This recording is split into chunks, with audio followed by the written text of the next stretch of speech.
आज mummy papa आ रहे हैं। फोन की घंटी तो सुनी मगर आलस की वजह से रजाई में ही लेटी रही। उसके पति राहुल को आखिर उठना ही पड़ा। दूसरे कमरे में पड़े फोन की घंटी बजती जा रही थी।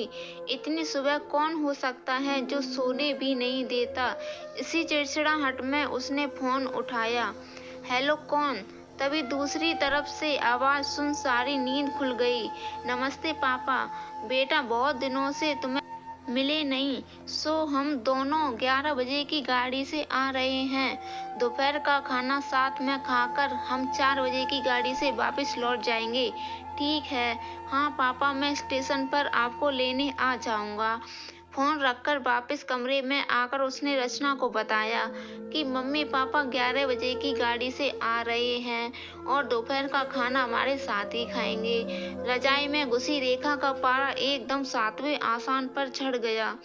कोई इतवार को भी सोने नहीं देता। अब सबके लिए खाना बनाओ। पूरी नौकरानी बना दिया है। गुस्से से उठी और बाथरूम में घुस गई। राकेश हक्का बक्का हो उसे देख ही रह गया। जब दोपहर वो बाहर आई तो राकेश ने पूछा, क्या बनाओगी? गुस्से से भरी रेखा ने तुनक के जवाब दिया, अपने को तल के खिला दूंगी। राकेश चुप रहा, मुस्कुराता हुआ तैयार होने में लग गया। स्टेशन जो जाना था।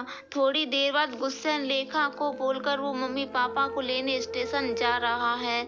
वो घर से निकल गया। रेखा गुस्से में बड़बड़ाते हुए खाना बना रही थी। दाल सब्जी में नमक मसाले ठीक हैं या नहीं की परवाह किए बिना बस कड़छी चलाए जा रही थी। कच्चा पक्का खाना बना। बेमन से पराठे तलने लगी, तो कोई कच्चा तो कोई जला हुआ।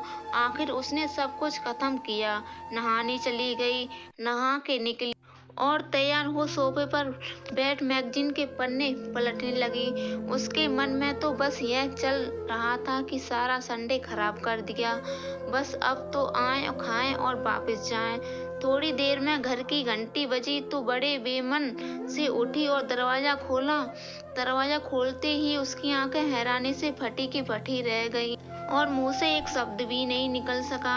सामने राकेश के नहीं, उसके अपने मम्मी पापा खड़े थे, जिन्हें राकेश स्टेशन से लाया था। मम्मी ने आगे बढ़कर उसे झिझोड़ा, अरे क्या हुआ? इतनी हैरानी परेशान क्यों लग रही है? क्या राकेश ने बताया नहीं कि हम आ रहे हैं? जैसे मानो रेखा की नींद टूटी हो। नहीं मम्मी, इन्होंने तो बताया था, पर चलो आप अंदर तो आओ। राकेश तो अपनी मुस्कुराहट रोक नहीं पा रहा था। कुछ देर इधर उधर की बातें करने में बीत गया। थोड़ी देर बाद पापा ने कहा, रेखा गप्पे ही मारती रहोगी या कुछ खिलाओगी भी? यह सुन रेखा को मानो सांप सूंघ गया हो। क्या करती बेचारी, वो अपने हाथों से ही बनाए अध पक्के और जले हुए खाने को परोसना पड़ा। मम्मी पापा खाना तो खा रहे थे मगर उनकी आंखों में एक प्रश्न था जिसका वो जवाब ढूंढ रहे थे। आखिर इतना स्वादिष्ट खाना बनाने वाली उनकी बेटी आज उन्हें कैसा खाना खिला रही है? रेखा बस मुंह नीचे किए बैठी खाना खा रही थी। मम्मी पापा से आंखें मिलाने में उसकी हिम्मत नहीं हो पा रही थी। खाना खत्म कर सब ड्राइंग रूम में आ बैठे। राकेश, कुछ काम है, अभी आता हूँ कहकर थोड़ी देर के लिए बाहर निकल गया। राकेश के जाते ही मम्मी, जो बहुत देर से चुप बैठी थी, बोल पड़ी, क्या राकेश ने बताया नहीं था कि हम आ रहे हैं? तो अचानक रेखा के मुंह से निकल गया, उसने सिर्फ यह कहा था कि मम्मी पापा लंच पर आ रहे हैं।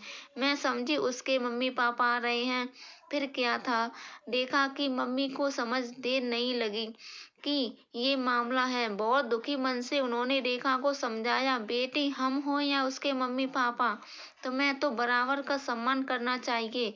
मम्मी पापा क्या कोई भी घर आए तो खुशी खुशी अपनी हैसियत के मुताबिक उसकी सेवा करो। बेटी, जितना किसी को सम्मान दोगी उतना तुम्हें ही प्यार और इज्जत मिलेगी। जैसे राकेश हमारी इज्जत करता है, उसी तरह तुम्हें भी उसके माता पिता और संबंधियों की इज्जत करनी चाहिए। रिश्ता कोई भी हो, हमारे या उसका, कभी फर्क नहीं करना। रेखा की आंखों में आंसू आ गए और अपने को शर्मिंदा महसूस कर उसने मम्मी को वचन दिया कि आज के बाद फिर ऐसा कभी नहीं होगा। दोस्तों, माता पिता ने अपनी बेटी को समझा, किसी में फर्क नहीं करना चाहिए, चाहे वो अपना हो या पराया। हमारी वीडियो आपको कैसी लगी हो तो कमेंट में बताएं। चैनल को सब्सक्राइब करें, वीडियो को लाइक करें, शेयर करें। Thank you.